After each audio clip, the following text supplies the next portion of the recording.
Assalamualaikum warahmatullahi wabarakatuh. Selamat datang kembali teman-teman di channel saya. Dan seperti biasa, sebelum kita mulai videonya, kita sama-sama berdoa semoga kita segera terbebas dari segala macam jenis hutang, baik hutang di lingkungan manapun dan yang terutama pinjol ya teman-teman ya, karena pinjol lah yang paling meresahkan.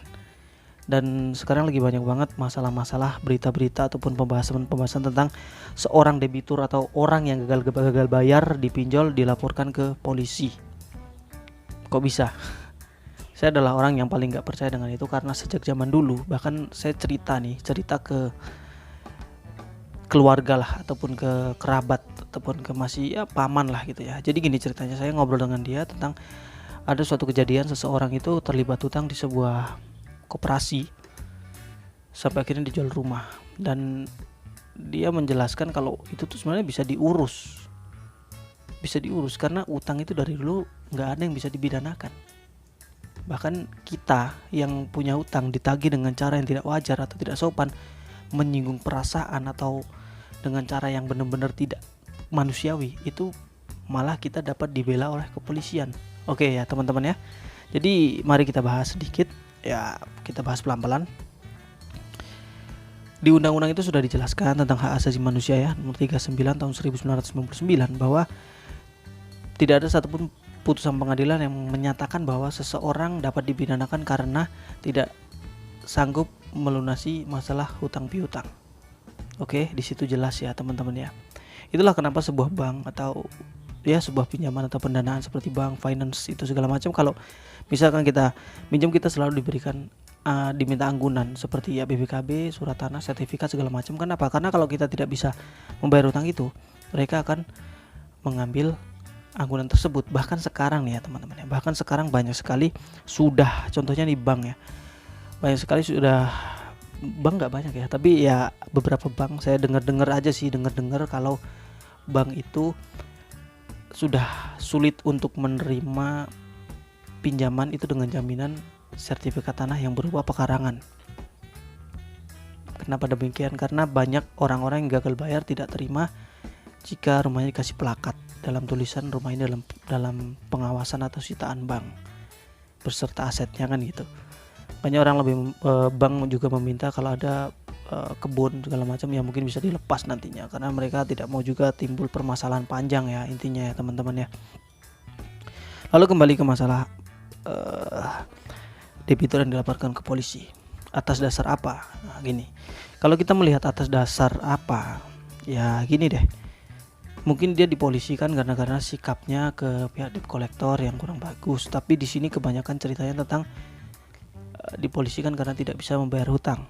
Ya, kalau tidak bisa membayar hutang, itu polisi nih ya. Ini polisi dilarang ya. Seorang polisi itu dilarang untuk membela yang hutang ataupun yang ngutang. Itu tidak diperbolehkan. Dia hanya diperbolehkan menjadi penengah. Nah ini ya, buat kalian yang takut dilaporkan ke polisi atau dibawa ke kantor polisi, misalnya nih, ini ceritanya gini nih. Seseorang debt collector ngajak kalian ke kantor polisi, ayo aja, gak usah takut, gak masalah. Kalian datang ke kantor polisi, misalnya dia datang ke rumah kalian, dia ngajak ke kantor polisi, ayo kita datang ke kantor polisi ya. Dan di kantor polisi itu dia melaporkan bahwa kita tidak bisa bayar utang. Polisi tidak bisa memenjarakan kita karena itu ada undang-undangnya. Polisi itu kalau mau memidanakan orang, menangkap orang, itu berdasarkan undang-undang. Hukum itu semuanya berdasarkan undang-undang ya. Jadi polisi akan bertanya pada kita, kenapa tidak membayar utangnya Pak atau Bu atau Mas atau Mbak? Saya sedang dalam kondisi finansial yang kurang baik. Ya. Di situ tempatnya adalah penengah. Polisi ini sebagai jalur penengah. Ya. Pada akhirnya gini deh, ini penagih, ini yang utang. Jadi pada akhirnya kita dipertemukan situ aja sebagai penengah. Akhirnya kita disuruh untuk berunding secara mufakat, secara kekeluargaan, berdua bagaimanalah baiknya kalian untuk menyelesaikan masalah ini. Mau tidak mau, suka tidak suka, pada akhirnya penagih ataupun pemberi hutang itu akan memberikan kita kelonggaran. Yang penting uangnya kan kembali. Itu konteksnya ya teman-teman ya. Kan gitu. Jadi kenapa kalian harus takut dibawa ke kantor polisi ataupun dilaporkan ke polisi? Silahkan dilaporkan ke kantor polisi ya. Nah kecuali kalian itu pemalsuan data, itu bisa jadi dilaporkan karena itu jatuhnya ya pemalsuan ya kan. Lalu setelah kalau istilah polisi bang, kenapa orang sering nyebut masalah hukum dalam masalah piutang ataupun hutang piutang. Hukum yang berlaku dalam utang itu adalah hukum perdata. Hukum perdata adalah hukum private ya. Jadi yang terlibat itu antara debitur dan pemberi dana.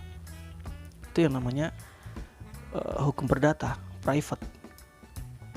Ada kontak darurat, ada segala macam, itu hanya untuk informasi terbaru kita. Misalnya kita nih udah seminggu gak bisa dihubungin, dianggap menghilang, dianggap kabur, itu dihubungi kontak darurat. Keberadaannya di mana? Itulah tujuan kontak darurat.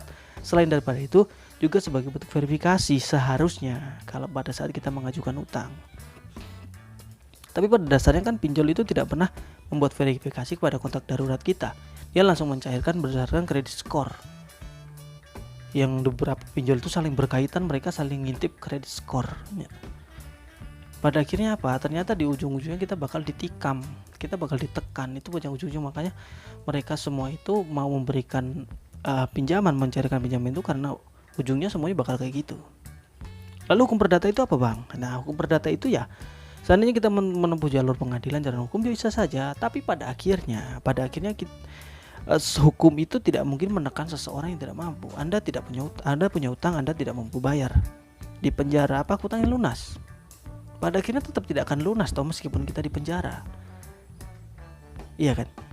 Kita tetap suruh ganti rugi situ. Namun dengan kesepakatan di pengadilan, kesanggupan kita berapa? Misalnya kita punya utang 1.500.000, diproses hukum perdata melalui pengadilan dengan proses yang panjang, pendaftaran segala macam bla bla bla bla. Dan kita akhirnya cuma mampu 20.000 dalam sebulan. Siapa yang rugi? Nah, makanya semua pinjol-pinjol itu nggak ada yang menempuh jalur SOP seperti itu, nggak ada. Mereka itu semua menempuh jalur ancaman, mengintimidasi kita dengan bahasa-bahasa yang ngancam biar kita mentalnya down, ketakutan, segala macam. Karena debt collector tuh tahu, dengan kita down, kita akan membayar. Dengan kita bingung, segala macam, kita akan membayar. Pada akhirnya kebingungan itu akan berakhir setelah kalian lama-lama bener-bener ngerasain yang namanya capek. Udah capek banget, kalian gak akan lagi yang mau namanya bayar. Ya mungkin pada saat itu gak mau, di kemudian hari kalian punya niat, saya mau bayar kalau saya udah punya uang, udah cukup uang lebih saya akan bayar. Saya gak mau selamanya hidup di lilit hutang. Makanya untuk saat ini saya fokusin dulu perbaiki finansial, baru setelah itu saya akan bayar. Ditunda toh. Pada akhirnya apa? Nama kita mungkin sebagian iya sebagian enggak, namanya jelek di Slik OJK. Oke, enggak apa-apa Slik di OJK sementara. Itu lebih baik biar kita fokus ngurusin hidup kita, keuangan kita sehari-hari, keluarga kita. Itu fokusin aja dulu. Ya. Jangan pernah takut yang namanya ada lapor polisi, jalur hukum yang berlaku. Ayo silahkan. Ikuti jalur hukum yang berlaku. Takut didatangi debt collector enggak masalah. Debt collector itu semuanya yang datang ke rumah kita itu debt collector yang pakai sopan santun, mengerti hukum dan mengerti tata cara sistem penagihan, yang dimana mereka itu datang untuk mengingatkan, bukan menekan kita, melabrak kita untuk menagih utang, bayar ambil barang kita. Cek. Saya pernah WhatsAppan sama salah satu debt collector yang bilang nagih macam-macam, terus saya balas, ya udah ambil barang saya aja nih, saya ada barang masih laku nih dijual untuk kalau masih laku 4 juta mungkin bisa ngelunasin hutang gitu ya. Balasnya apa? Apakah waktu perjanjian hutang itu ada yang namanya bayar pakai barang, semuanya dibayar pakai uang, ya kan? Itu artinya apa? Memang tidak ada perjanjian seperti itu. Sebenarnya dia juga salah ngomong kayak gitu, karena dia nggak tahu seseorang itu bakal gagal bayar itu berapa lama, ya kan? Nah, sampai sini kita bisa ambil pelajaran teman-teman. Semua kebingungan kita, kepanikan kita, ataupun rasa takut kita itu sebenarnya datang dari dalam diri kita sendiri. Jangan terlalu berlebihan teman-teman. Jangan terlalu menekan diri kita, menekan hidup kita untuk ini gimana ya, itu gimana ya. Jangan. Ya, kalian bisa cerita ke teman, bisa cari hiburan ke teman-teman. Ya namanya semua orang punya utang, kalian gak usah mikir yang namanya pinjol diteror teman. Kalian punya utang sama teman 100.000, ya kalian besok dah sampai lupa, ya kan? Tapi kalian masih tetap akrab sama teman kalian, teman yang sering kalian ketemu, teman yang sering kita ketemu. Kenapa kita harus bingung sama debt collector yang nggak tahu di mana posisinya? Mereka nelpon kontak darurat, ya biarin aja, dipermalukan sebentar doang, kita dipermalukan, besok juga lupa orang itu.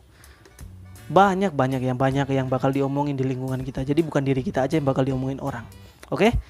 Sampai di sini mungkin sedikit paham, dan next ya teman-teman ya, karena saya tahu banget yang dirasain itu rasa takutnya adalah gimana jika debt collector datang ke rumah, Jika debt collector datang ke rumah segala macam, ancaman, nelpon kantor segala macam, biarin aja lah, kita malu sesaat ya, malu sesaat. Dan yang saya rasakan selama ini, semakin sini saya harus bangun mental kalian semua masalah debt collector. Jika saya terus bahas di mana ada debt collector, di sini debt collector, itu ada debt collector, kan itu hal-hal yang kalian takutkan. Kalau saya bahas itu terus, kalian akan semakin down juga. Jadi untuk apa?